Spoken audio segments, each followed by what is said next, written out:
Dios le bendiga, hermanos. Es siempre un gozo y un placer estar aquí con ustedes. Se siente como en casa. Quiero agradecer a los pastores Tony y a Julio por extender esta invitación para brindarle la palabra de Dios a ustedes. Les voy a invitar a que abran su copia de la palabra de Dios en el libro de Filipenses. Y hoy vamos a estar discutiendo capítulo 2, versos del 5 al 11. Filipenses, capítulo 2, verso del 5 al 11. Y antes de adentrarnos en la lectura de la palabra, me gustaría dar unas palabras de introducción. Hay algo en el interior de cada uno de nosotros, no importando quiénes seamos, que influencia y continuará influenciando nuestras decisiones, nuestros motivos y nuestras relaciones hasta que cada uno de nosotros partamos con el Señor. Es un mal silencioso, pernicioso. Es algo que se deja sentir de diferentes maneras. Muchas veces suspira en el oído. En otras veces reclama a toda voz. Está con nosotros desde que nos levantamos en la mañana hasta que nos acostamos en la noche. Es lo que el filósofo y teólogo danés Søren Kierkegaard solía describir como la enfermedad mortal. No es contagiosa porque es algo ingénito, no es fisiológica porque existe en la esfera espiritual, pero es tan letal que puede afectar el cuerpo. Inclusive es la causa principal de todos nuestros conflictos, es la causa principal de las guerras, de los asesinatos, de todo tipo de problema en todas las esferas de nuestra sociedad. Procesos de investigación médica, filosófica y aún psiquiátrica han tratado de encontrar una cura a esta enfermedad, pero todos sus esfuerzos han sido ejercicios de futilidad. Lo más sorprendente de esta enfermedad es que no discrimina. Los trata a todos por igual. Afecta a niños, también a adultos. Afecta a hombres, pero también a las mujeres. Afecta a los inconversos, pero también afecta a los creyentes. Y la razón por la cual es tan difícil de identificar esta enfermedad es porque se camuflajea. Tiene la capacidad de mutar y contextualizarse dependiendo la situación. Es tan maquiavélica y tan astuta que cuando nosotros sentimos los síntomas, se los atribuimos a otras cosas. Y es por eso que es tan difícil lidiar con esta enfermedad. La mala noticia es que esta enfermedad es incurable. Así que vamos a tener que aprender a cómo lidiar con ella hasta que partamos con el Señor. ¿De qué estoy hablando? Quizás se están preguntando. No estoy hablando de COVID. Estoy hablando del ego. El ego es lo que está encargado de poner el yo en el epicentro de todas las cosas en nuestra vida, ¿no? Es el ego lo que nos hace buscar la atención de los demás. Es el ego lo que nos hace pensar que siempre tenemos la razón. Es el ego lo que nos hace pensar que merecemos estar donde otros están o que merecemos tener lo que otros tienen. Es el ego lo que no nos permite ver nuestros errores, solamente los errores de los demás. Es el ego lo que hace que justifiquemos nuestras acciones. Es el ego lo que nos eleva cuando nos halagan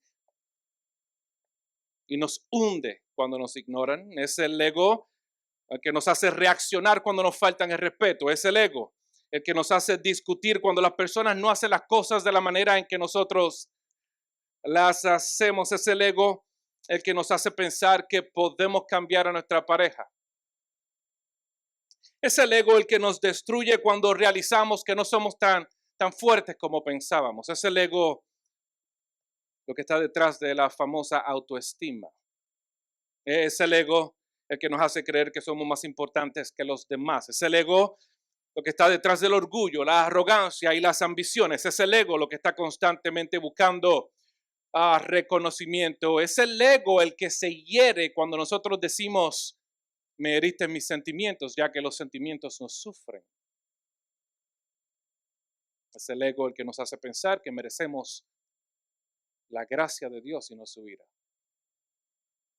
Y de acuerdo a Pablo en el libro de Filipenses, es el ego la raíz de la división que estos hermanos están experimentando en la iglesia como congregación. Mira lo que Pablo dice en el verso 3. Y quiero comenzar en el verso 3 porque lo que encontramos en el verso 5 al 11 es una continuación a un argumento que él comienza a desarrollar en el verso 1. Verso 3 dice, no hagan nada, ¿por qué? Por egoísmo. No hagan nada por vanagloria. Esta palabra egoísmo viene de dos palabras. Ego, que significa yo. Ismo significa el enfatizar. O la práctica del yo. Y él también utiliza la palabra vanagloria. Vanagloria viene de dos palabras. Vana, que significa vacío. Gloria significa esplendor. En otras palabras, él pone estas dos palabras juntas. Y nos está diciendo que no hagamos nada con el fin de enaltecer el yo. No hagamos nada con el fin de jactarnos. No hagamos nada con el fin de presumir algo que no somos. ¿Por qué? Porque si todos en la congregación, en la iglesia, están haciendo las cosas con el fin de enaltecer el yo, la conclusión lógica es la división. Así que la raíz del problema en su análisis final es lo que Agustín solía describir como es el estar girados hacia adentro de nosotros mismos. El ego es el estar girado hacia adentro de nosotros mismos, es tener los ojos enfocados en nosotros mismos. Y Pablo les exhorta a los hermanos en Filipenses y en Filipo y nos exhorta a nosotros a través de la aplicación que en vez de seguir nuestra disposición natural, al tener los ojos volteados hacia nuestro yo, orientemos nuestro enfoque hacia afuera. La continuación del verso 3, él contrasta lo que dice con, sino que con una actitud humilde, cada uno de ustedes considere al otro como más importante que a sí mismo, no buscando cada uno sus propios intereses, sino más bien los intereses de los demás. Pablo está diciendo que lo opuesto al egoísmo es la humildad. ¿Y qué es la humildad?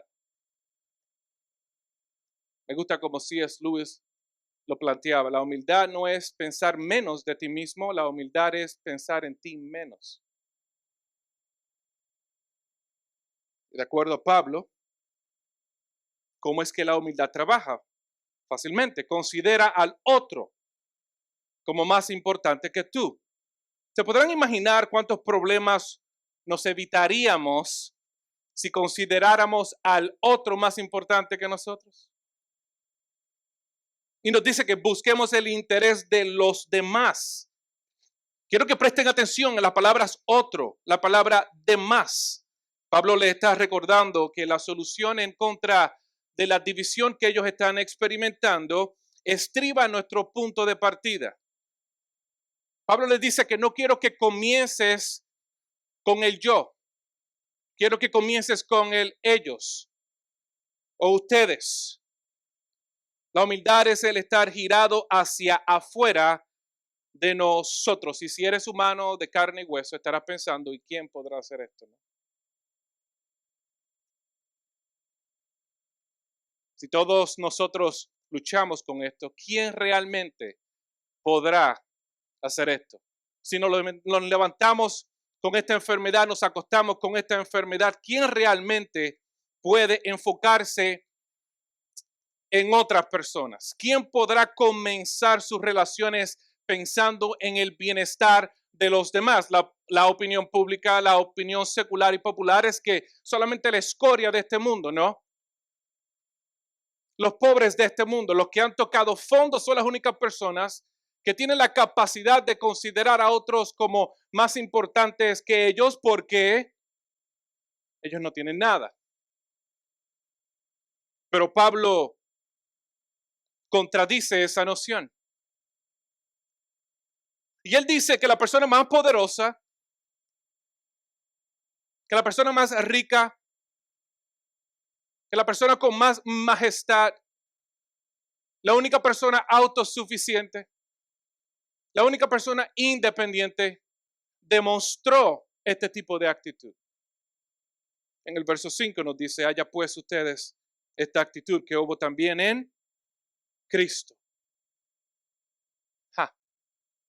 El cual, aunque existía en forma de Dios, probando su deidad, la divinidad de Jesucristo, aunque él existía en forma de Dios, no consideró el ser igual a Dios como algo a que aferrarse, sino que se despojó a sí mismo, tomando forma de siervo, haciéndose semejante a los hombres, hallándose en forma de hombre, se humilló él mismo, haciéndose obediente hasta la muerte y muerte de cruz, por lo cual Dios también lo exaltó hasta lo sumo y le confirió el nombre que es sobre todo nombre, para que al nombre de Jesús se doble toda rodilla de los que están en el cielo y en la tierra y debajo de la tierra, y toda lengua confiese que Jesucristo es Señor, para gloria de Dios Padre. Pablo les está diciendo, nos está diciendo a nosotros en esta mañana que la ética cristiana no consiste en algo metafórico, sino en algo histórico.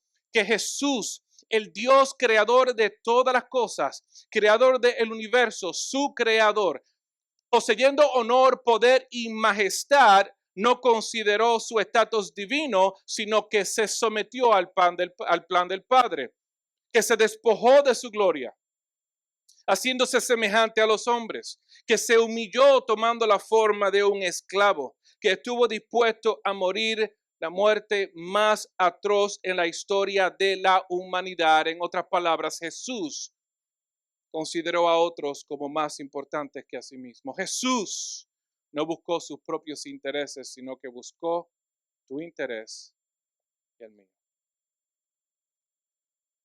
Y Pablo les dice a los filipenses, y nos está diciendo a nosotros en esta mañana, imiten esa actitud. Es una actitud que no busca enaltecer su ego, sino que busca el bienestar de los demás. Ahora, hermanos, quiero que en sus Biblias presten atención, porque hay una conexión entre lo que Pablo dice en el verso del 5 al 11 con lo que él dice en el verso 2. En el verso 2 él dice, hagan completo mi gozo, siendo del mismo que sentir, siendo del mismo amor, unidos en espíritu, dedicados a un mismo que propósito. Pablo les está diciendo que la humildad de Cristo que está en ustedes y que puede estar en ustedes es lo que nos llevará a un mismo amor, a un mismo sentir y a un mismo propósito. Y él está recordando a los filipenses que esta actitud cristocéntrica, que esta actitud cruciforme es lo que caracterizó a la iglesia desde el principio. Un mismo amor, un mismo sentir y un mismo propósito. En el libro de Hechos, capítulo 2, verso 44, vemos el comienzo de la iglesia nuevo testamentaria. Y quiero que escuchen lo que sucedió cuando estas personas comenzaron a creer en el evangelio. Verso 44 dice, todos. ¿Y quiénes son todos? Aquellos que habían creído estaban juntos y tenían todas las cosas en común. Vendían todas sus propiedades y sus bienes y los compartían con todos según la necesidad de cada uno, y día a día continuaban unánimes en el templo, partiendo el pan en los hogares, comían juntos con alegría y sencillez de corazón, hermanos, un mismo amor, un mismo sentir y un mismo propósito. Capítulo 4, verso 32 del libro de los Hechos. La congregación de quienes, de aquellos que habían creído, estaban en un corazón y un alma. Ninguno decía que lo que ellos tenían era suyo, sino que todas las cosas eran de propiedad común, un mismo amor, un mismo sentir y un mismo propósito. Y lo que vemos aquí, hermanos, es la representación más pura de lo que el evangelio produce en el ser humano. Que estas personas que no tenían nada culturalmente hablando, nada en común, experimentaron una metamorfosis interior al punto de que ellos experimentaron una unidad que nadie podía explicar. Pero los judíos no lo dejaron ahí, sino que esta realidad de unidad se hizo más trascendental cuando los judíos, que antes odiaban a los griegos y a los gentiles, comenzaron a experimentar la misma dinámica. Mira lo que vemos en el capítulo 11, del verso 25 al 26. Bernabé salió rumbo a Tarso para buscar a Saulo y cuando lo encontró, lo trajo a Antioquía. Now, esta iglesia no era solamente de judíos, sino que eran judíos y gentiles. Y se reunieron con la iglesia por todo un año y enseñaban a las multitudes, y quiero que presten atención a esta línea, y a los discípulos, a los creyentes, se les llamó cristianos por primera vez. Que la cultura en Antioquía estaba viendo a estos judíos y a los gentiles juntos. Y ellos estaban actuando de la manera en que Jesús actuaba. Y ellos no podían entender cómo estos dos tipos de personas que antes se odiaban, que no podían estar juntos, ahora están caminando juntos en un mismo amor, en un mismo sentir y con un mismo propósito. Y ellos comenzaron a dialogar entre ellos y ellos comenzaron a preguntarse, estas personas están actuando como aquel hijo del carpintero. Estas personas están actuando como aquel nazareno que llamaban el Cristo. Y en forma de burla comenzaron a llamarles cristianos. Porque estas personas estaban actuando como Cristo. Estas personas estaban demostrando la misma actitud que había en Cristo.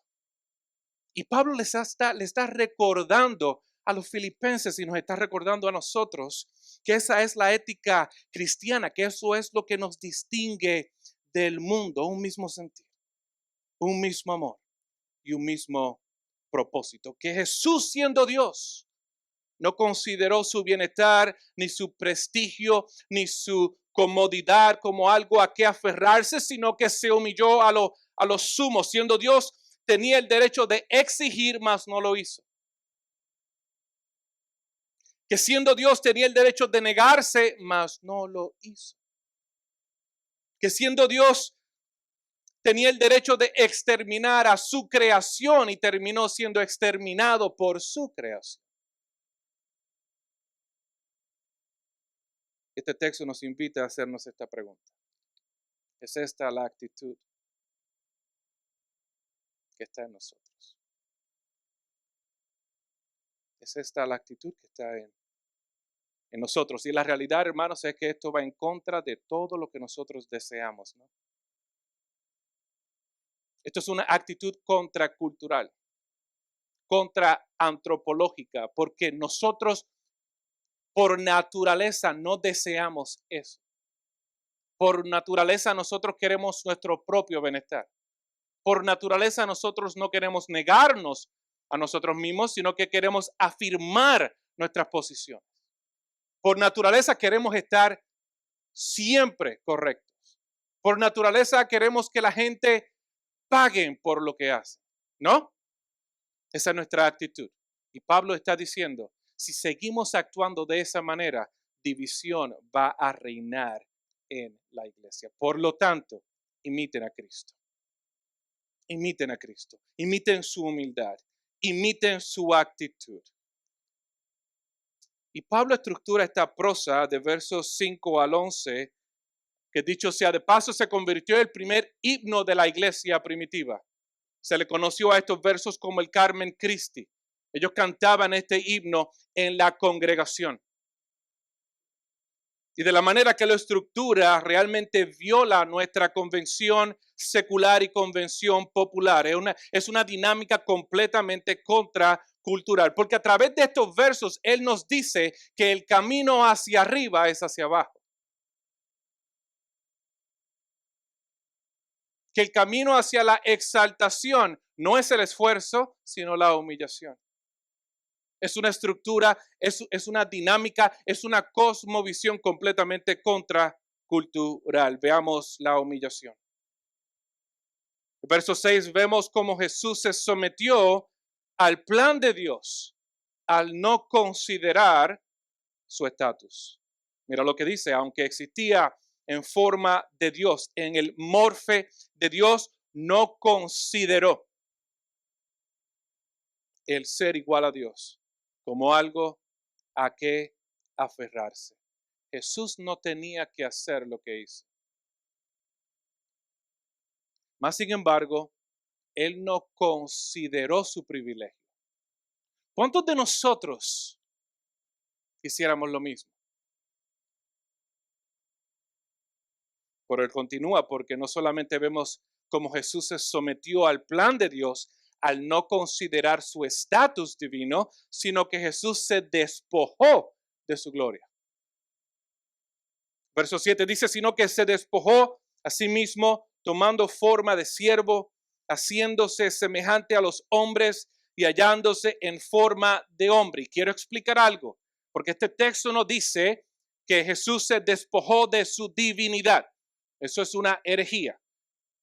Pablo aquí dice cómo fue ese despojo. Lean el texto. ¿Cómo fue que él se despojó?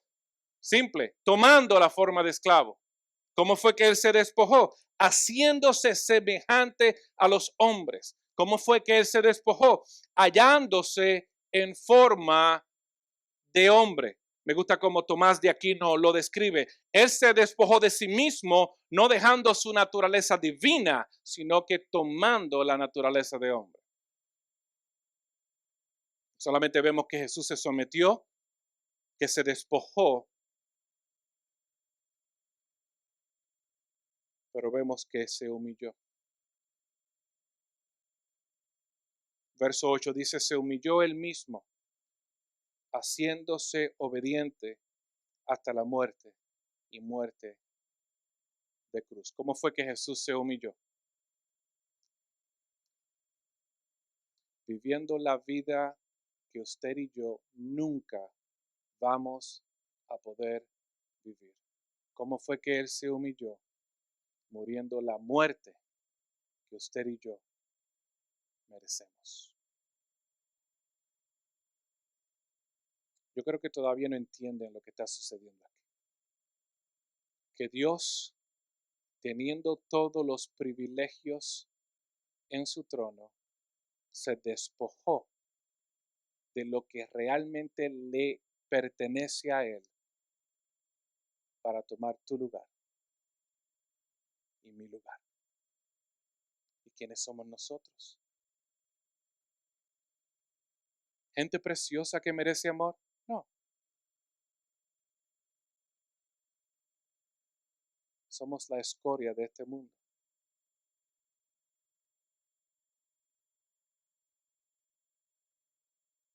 Y Jesús no consideró lo que le pertenece para tomar nuestro lugar y así poder salvarnos. ¿Qué es la humildad según Jesús? Someterse, el negarse y el morir al yo. Pero Pablo no lo deja ahí porque entonces vemos una transición. Y hay una transición en el sujeto. Él cambia el enfoque de Jesús al Padre. Y a través de esto vemos su exaltación. Vemos como en el verso 9, Él nos dice que Dios lo exaltó, por lo cual Dios también lo exaltó hasta lo sumo. Vemos también como Dios lo afirmó, confiriéndole el nombre que es sobre todo nombre. Verso 9 dice, y le confirió el nombre que es sobre todo nombre. Pero no solamente eso, no solamente Dios lo exaltó y Dios lo afirmó, sino que también Dios sometió todas las cosas a sus pies. Verso 10 dice, para que al nombre de Jesús se doble toda la rodilla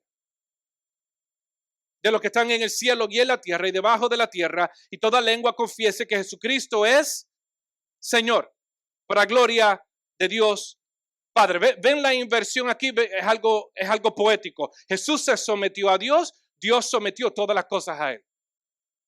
Jesús se negó a sí mismo, Dios lo afirmó, confiriéndole el nombre que es sobre todo nombre. Jesús se humilló hasta la muerte y Dios lo exaltó hacia lo sumo. ¿Qué aprendemos de estas dos secciones, hermanos? Que Jesús voluntariamente se humilló y Dios en su tiempo lo exaltó. Que el camino hacia la exaltación es la humillación. Que el camino hacia arriba es hacia abajo. Que la exaltación es el resultado, no la meta. Que la meta del cristiano es la humillación. La exaltación es el galardón. Esto, hermanos, es completamente contracultural.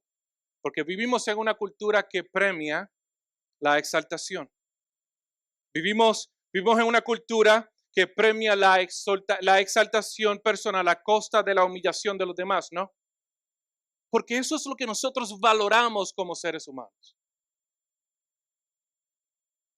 ¿Cuántas veces usted ha estado en un argumento con otra persona y su meta no es la edificación de esa persona, su meta es el aplastar a esa persona?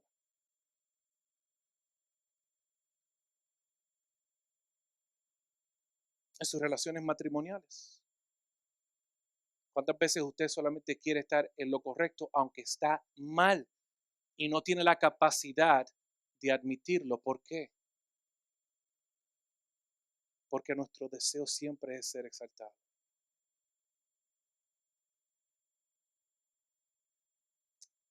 Esa es la cultura en que nosotros vivimos, esa es la enfermedad que todos nosotros poseemos, y Pablo a través de este texto nos dice que la meta nunca debe ser la exaltación del yo, sino su humillación.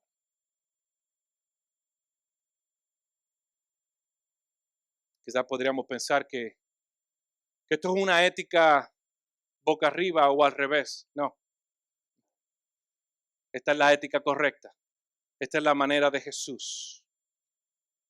La raíz de toda división, de acuerdo a Pablo, la raíz de todo conflicto, de acuerdo a Pablo, es cuando ponemos el yo como el epicentro de todas las cosas. Y Pablo nos dice que la medicina en contra de la división es el asumir una humildad cristocéntrica. Remueve el yo del epicentro y pon a Cristo. Esa es de la única manera que como creyentes, como iglesia, vamos a florecer. Como les dije al principio, hermanos, esto es una enfermedad incurable. Es incurable. Y digo que es incurable porque la mayoría de ustedes son cristianos, ¿no? Y todos luchan con esto diariamente, ¿sí o no? Es incurable. Pero Pablo aquí nos recuerda que cuando el ego saque la cara, porque lo va a sacar, miremos a Cristo. Que cuando tengas el deseo de desquitarte, mira a Cristo. Cuando tengas el deseo de probarle a otra persona que estás en lo correcto, mira a Cristo. Cuando tengas el deseo y el impulso de ser reconocido, mira a Cristo. Cuando te sientas dolido porque te han ignorado, mira a Cristo. Cuando no sientas que te están dando el reconocimiento que mereces, mira a Cristo. Cuando las otras personas no hagan las cosas de la manera que tú lo haces, mira a Cristo.